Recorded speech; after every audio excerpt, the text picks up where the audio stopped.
Hello बच्चों, स्वागत है आपका हिंदी गुरुकुल के एक और नई वीडियो में। कैसे हैं? मुझे उम्मीद है कि आप स्वस्थ भी होंगे, अच्छे भी होंगे और अपनी पढ़ाई को निरंतर जारी रखें। बीपीएससी की परीक्षा को जो 5 तारीख को 9 और 10 की परीक्षा होनी थी, 9, 10, 11, 12 वाली, वो शायद कैंसिल कर दी गई है।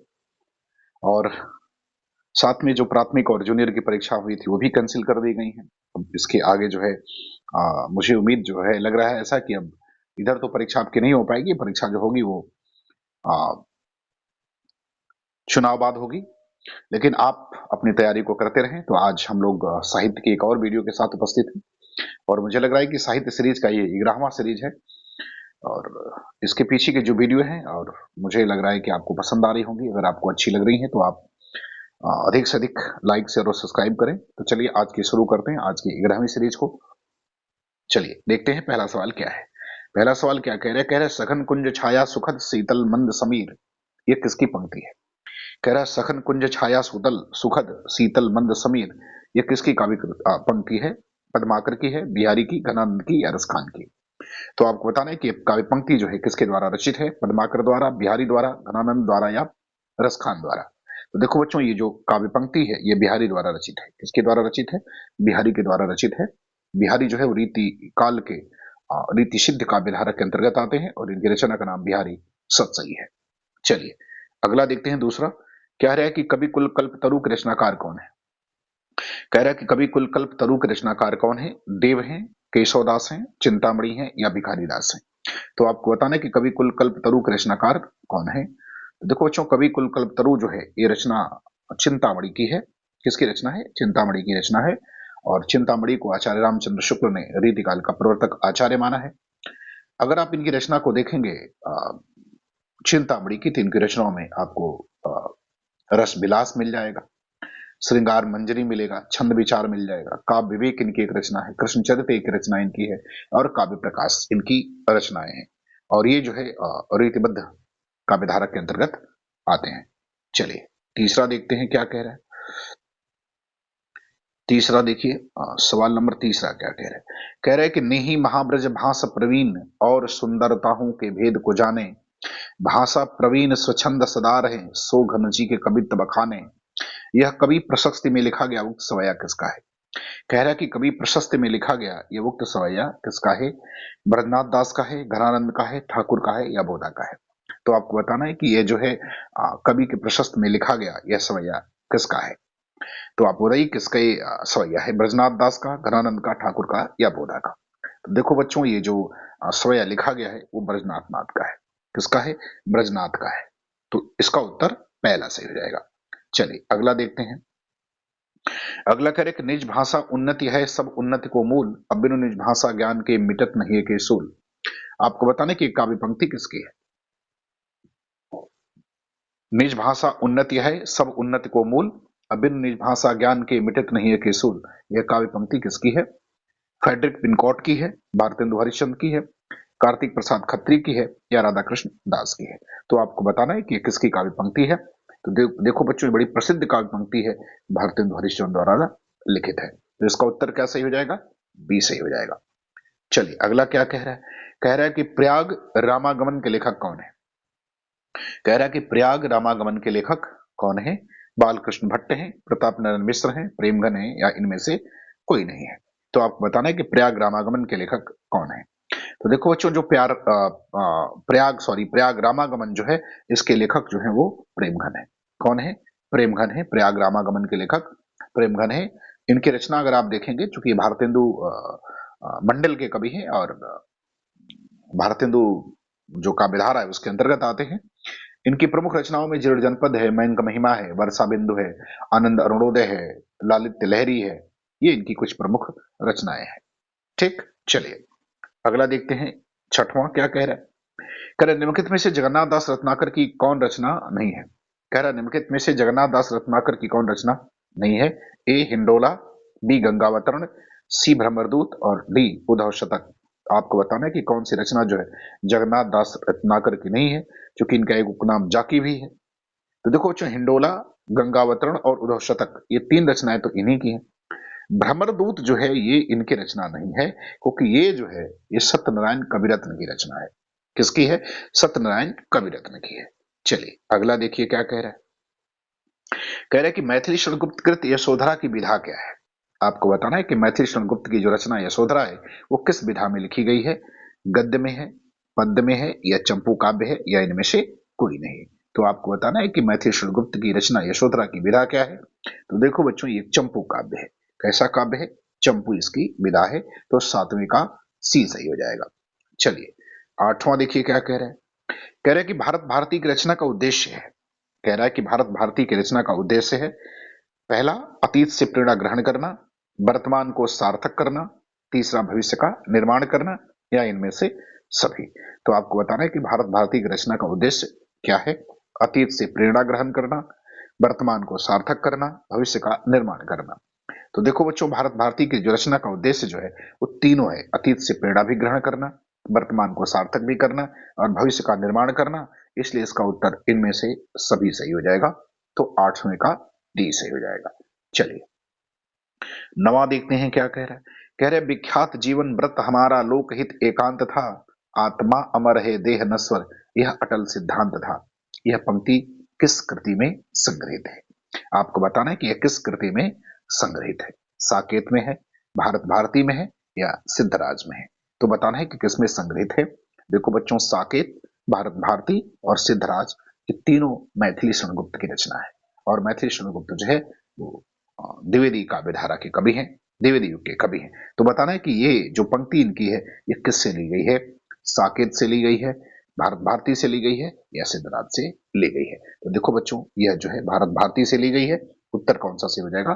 बी हो जाएगा। चलिए अगला देखिए क्या कह रहा है। कह रहा है कि प्रसादकृत कामायनी महाकाव्य से संबंधित कौन सा कथन सही नहीं है। कह रहा है प्रसाद की जो कामायनी है उस महाकाव्य से संबंधित कौन से कथन सही नहीं है। पहला कह रहा है कि इसकी कथा 16 सर्ग में विभक्त है। तो सही तो यही नहीं है, क्योंकि कथा तो 15 सर्गों में विभक्त है। तो पहला ही इसमें सही नहीं है। ठीक, चलिए अगला देखते हैं क्या कह रहा है। अगला कह रहा है कि ज्ञान भिन्न कुछ क्रिया भिन्न है, इच्छा क्यों पूरी हो मन की, एक दूसरे से न मिल सके यह विडंबना है जीवन की। आपको बताना है कि यह पंक्ति कामायनी के किस सर्ग से ली गई है। कह रहा है ज्ञान भिन्न कुछ क्रिया भिन्न है, इच्छा क्यों पूरी हो मन की, एक दूसरे से न मिल सके यह विडंबना है जीवन की। तो कामनी के किस सर्ग से ली गई है? चिंता से, कर्म से, संघर्ष से, या रहस्य से। तो आपको बताना है कि यह किससे ली गई है। तो बच्चों यह रहस्य से ली गई है, अर्थात इसका ऑप्शन डी सही हो जाएगा। चलिए अगला देखते हैं क्या कह रहा है। कह रहा है कामायनी में श्रद्धा किस गोत्र की है। कह रहा है कामायनी की श्रद्धा जो है वो किस गोत्र की है? लज्जा, निर्वेद, काम और आनंद। तो बताना है कि कामायनी की श्रद्धा का गोत्र क्या है। तो देखो बच्चों, कामायनी की श्रद्धा का गोत्र जो है वो काम है। तो ऑप्शन कौन सा सही हो जाएगा? सी सही हो जाएगा। चलिए अगला देखते हैं क्या कह रहा है। कह रहे रधिया महादेवी वर्मा के किस संस्मरण की पात्र है। कह रहा है कि रधिया महादेवी वर्मा के किस संस्मरण की पात्र है? घीसा, सबिया, बदलू और रामा। तो आपको बताना है कि वो किसकी पात्र है। घीसा की है, सबिया की है, बदलू की है, या रामा की है। तो अगर बच्चों इसका उत्तर देखा जाए 13 का, तो ये बदलू हो जाएगा। किसकी पात्र है? बदलू की पात्र है। ठीक, चलिए 14 नंबर में देखिए क्या कह रहा है। कह रहे हैं कि जिस तरह हम बोलते हैं उस तरह तू लिख, और उसके बाद भी हमसे बड़ा तू लिख। ये उपयुक्त पंक्तियों के रचनाकार कौन है? कह रहा है कि जिस तरह हम बोल रहे हैं उस तरह तू लिख, और उसके बाद भी हमसे बड़ा तू लिख। ये पंक्ति किसके द्वारा रचित है? तो आपको बताना है कि 14 का उत्तर क्या सही होगा। देखो बच्चों, ये भवानी प्रसाद मिश्र की है। किसकी है? भवानी प्रसाद मिश्र की है। चलिए अगला देखते हैं क्या कह रहा है। कौन सी रचना रामधारी सिंह दिनकर की नहीं है। कह रहा है कौन सी रचना रामधारी सिंह दिनकर की नहीं है। बाघ, रेणुका, दिल्ली और नीम के पत्ते। तो आपको बताना है कि कौन सी रचना जो है वो रामधारी सिंह दिनकर की नहीं है। बाघ नहीं है, रेणुका नहीं है, दिल्ली नहीं है, या नीम के पत्ते नहीं है। तो देखो बच्चों, इसमें बाघ जो रचना है वो इनकी नहीं है, वो केदारनाथ सिंह की है।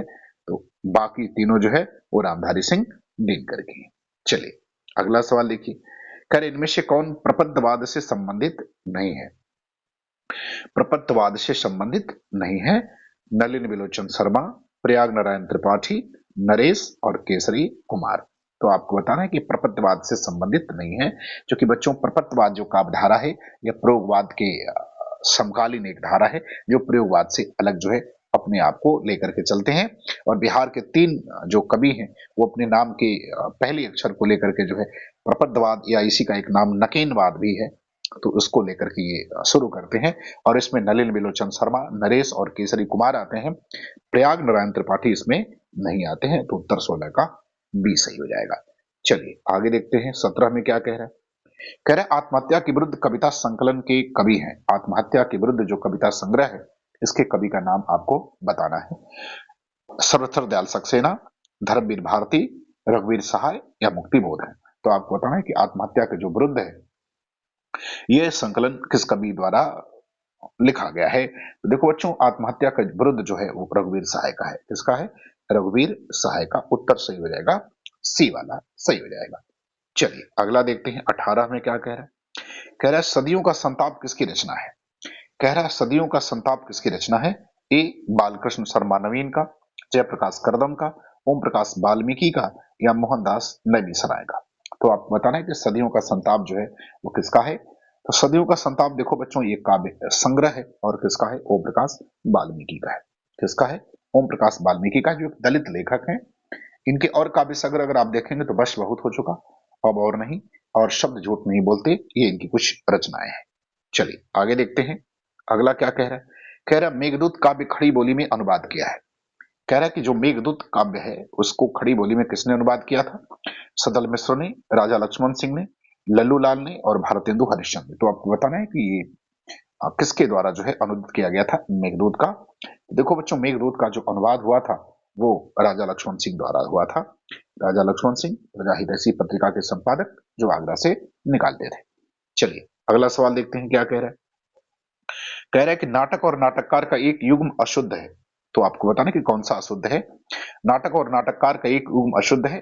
करबला प्रेमचंद, नदी प्यासी थी धर्मवीर भारती, रतिका नंदन सुरेंद्र वर्मा, अंजो दीदी विष्णु प्रभाकर। देखो बच्चों करबला प्रेमचंद का है, नदी प्यासी थी भी धर्मवीर भारती का है, रतिका नंदन सुरेंद्र वर्मा का है। अंजो दीदी जो है वो इनका नहीं है, वो उपेंद्रनाथ अस्क का है। तो ऑप्शन कौन सा सही हो जाएगा आपका? डी वाला जो है ये अशुद्ध है इसमें से। ठीक, चलिए अगला देखते हैं क्या कह रहे हैं। कह रहा है रेल का विकट खेल नाटक के रचनाकार कौन है। कह रहा है रेल का विकट खेल इसके नाटक रचनाकार कौन है। भारतेंदु है, प्रताप नारायण मिश्र है, बालकृष्ण भट्ट है या प्रेमघन है। तो आपको बताना है कि इसके नाटक के नाटककार कौन है। भारतेंदु है, प्रताप नारायण मिश्र है, बालकृष्ण भट्ट है या प्रेमघन है। देखो जो रेल का जो विकट खेल है वो बालकृष्ण भट्ट द्वारा लिखित एक नाटक है। चलिए अगला देखते हैं क्या कह रहा है 22 में। कह रहा है राग दरबारी नामक उपन्यास के लेखक कौन है। कह रहा है कि राग दरबारी नामक उपन्यास जो है इसके लेखक कौन है। निर्मल वर्मा, विवेकी राय, नरेश मेहता या सिरलाल शुक्ल। तो आपको बताना है कि राग दरबारी जो है वो किसके द्वारा लिखित जो है वो उपन्यास है। तो देखो बच्चों राग दो दरबारी है इसका प्रकाशन 1968 में हुआ था और इसके जो उपन्यासकार हैं उनका नाम सिरलाल शुक्ला है। अर्थात 22 का क्या सही हो जाएगा। राग दरबारी जो है वो जो उपन्यास है वो सिरलाल शुक्ला का है। राग दरबारी उपन्यास किसका है। सिरलाल शुक्ल का है। चले आगे बढ़ा जाए। चलिए अगला देखते हैं। कह रहा है गंगौली गांव में किस उपन्यास की कथा भूमि है। कह रहा है गंगौली गांव में किस उपन्यास की कथा भूमि है।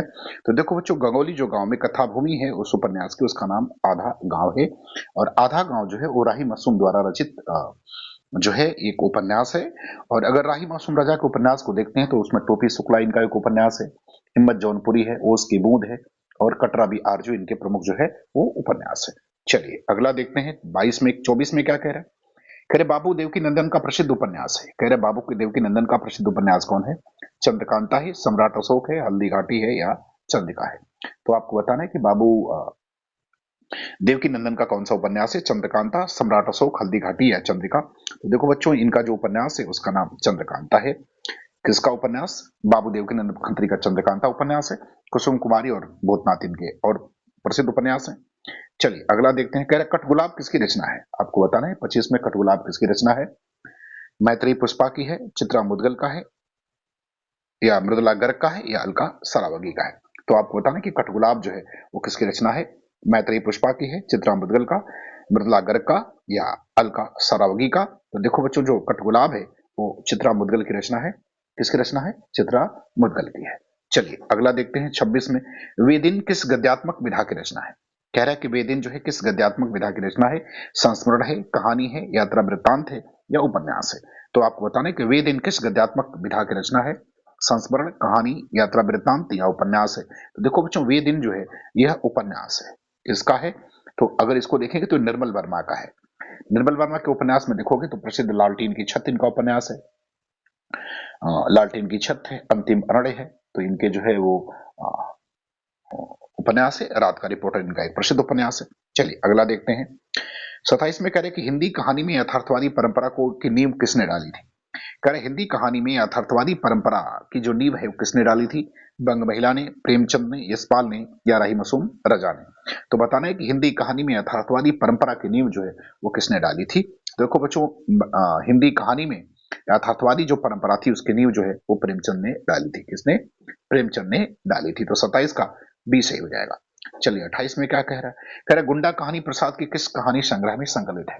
कह रहा है गुंडा कहानी प्रसाद की किस कहानी संग्रह में संकलित है, इंद्रजाल में, आकाशदीप में, प्रतिध्वनि में या आंधी में। तो आपको बताना है कि गुंडा जो है वो किसमें संकलित है, इंद्रजाल में, आकाशदीप में, प्रतिध्वनि में या आंधी में। तो देखो गुंडा कहानी जो है वो इंद्रजाल में है। किसमें है? इंद्रजाल में है। तो उत्तर कौन सा हो जाएगा? पहला हो जाएगा। चलिए अब देखते हैं 29 में क्या कह रहे हैं। कह रहा है नाखून क्यों बढ़ते हैं किस विधा की रचना है। कह रहा है नाखून क्यों बढ़ते हैं किस विधा की रचना है, एकांकी है, निबंध है, उपन्यास है या कहानी है। तो आपको बताना है कि जो है नाखून क्यों बढ़ते हैं किस विधा की रचना है। तो देखो बच्चों, नाखून क्यों बढ़ते हैं यह निबंध विधा की रचना है। किसकी है? निबंध है। और किसके द्वारा लिखित है? हजारी प्रसाद द्विवेदी द्वारा। चलिए अब देखते हैं आज का अंतिम सवाल। कह रहा है कि आलोचना को भाषाई रीतिबद्धता से उन्होंने वैसे ही मुक्त किया जैसे निराला ने कविता को छंदनों के बंध से। यह कथन किसके संबंध में है? यह कथन किसके संबंध में है? नामवर सिंह, रामविलास शर्मा, डॉक्टर नगेंद्र और रामचंद्र शुक्ल। तो आपको बताना है किसके संबंध में जो है यह है। आलोचना को भाषा रीतिबद्धता से उन्होंने वैसे ही मुक्त किया जैसे निराला ने कविता को छंदों के बंधन से। तो यह जो है रामविलास शर्मा के संदर्भ में है। किसके? रामविलास शर्मा के। तो 30 का उत्तर सही हो जाएगा बी। ठीक, तो मुझे उम्मीद है कि आपको मेरी ये वीडियो जो है वो पसंद आई होगी। और अगर आपको पसंद आई हो तो आप इसको अधिक से अधिक शेयर करें। धन्यवाद।